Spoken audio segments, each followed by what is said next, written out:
No, it's so hard to do what you really, really desperately want in life. It's so much easier just to do you don't care either way. Yes, it finally happened. Cate Blanchett just dropped a bombshell on Blake Lively, and she didn't even flinch.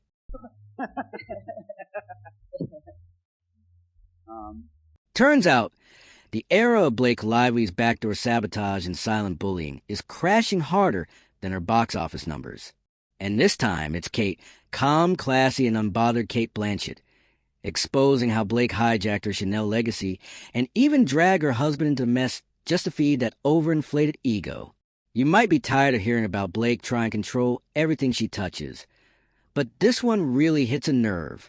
Because this time, it's not another petty social media stunt or brand deal drama. It's deeper. Blake Lively reportedly pushed Cate Blanchett out of Chanel, as if she were a background extra in her own legacy. And yes, we're talking about Cate Blanchett, a woman whose career is built on raw talent, not curated lighting and lemon-filtered aesthetics. Being attractive doesn't preclude being intelligent. Cate Blanchett had been the face of Chanel for over a decade. She never needed to post fake deep quotes or stage photo shoots in her kitchen to prove her worth. She simply showed up, bringing elegance, credibility, and a level of loyalty most celebrities couldn't even spell. Her connection with Chanel wasn't just about wearing beautiful dresses. She brought the brand genuine artistic depth. In 2020, her husband Andrew Upton even wrote a silent black and white film that Chanel agreed to feature as part of their cinematic capsule. It was profound, emotional, and subtle. Two women, one story, no words.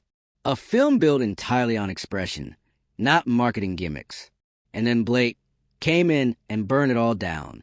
Just 2 weeks before filming, Cate received a bland email from Chanel stating that creative alignment is no longer in place.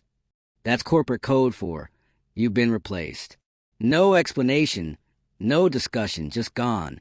And soon after, Blake Lively was announced as the new face of the exact same campaign. What is your moral compass? Where does kindness and humanity sit in a brutal world? Because those are important questions to ask, right? In my vagina. Not a partner, not a co-star, a full-on replacement. The film idea was scrapped, Andrew's script was tossed out, and in its place came a hyper-branded crossover between Chanel, Netflix, and Blake's wellness venture. Cate's quiet, artful storytelling was replaced by filtered photos, marketing buzzwords, and empty empowerment quotes that looked great on a vision board but meant absolutely nothing. The industry barely blinked. Because when legacy gets erased in favor of something younger, louder, and shinier, Hollywood calls it reinvention. But what really happened was erasure, not just of Cate Blanchett, but of an entire creative vision that had already been in motion. And when people started digging deeper, the truth got even uglier. A stylist from the campaign anonymously claimed that Blake was never the original choice at all. Her team allegedly swooped in later with a multi-brand package that Chanel simply couldn't resist. So, it wasn't about vision. It was about influence, money, and Instagram reach. What really sealed it, though, was the dinner. Chanel hosted a private event at a French chateau. Cate had RSVP'd months earlier, back when she was still the centerpiece of the film. Everyone assumed she'd cancel, but she didn't. She showed up calm, graceful, composed. Meanwhile, Blake sat front and center, acting like she'd just invented feminism. And in the middle of this lavish dinner surrounded by legacy women and Chanel creatives, Blake allegedly said, "That script is beautiful, but a little outdated, right?"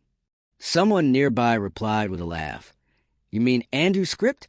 I didn't even know it was her husband's." But legacy doesn't really sell to Gen Z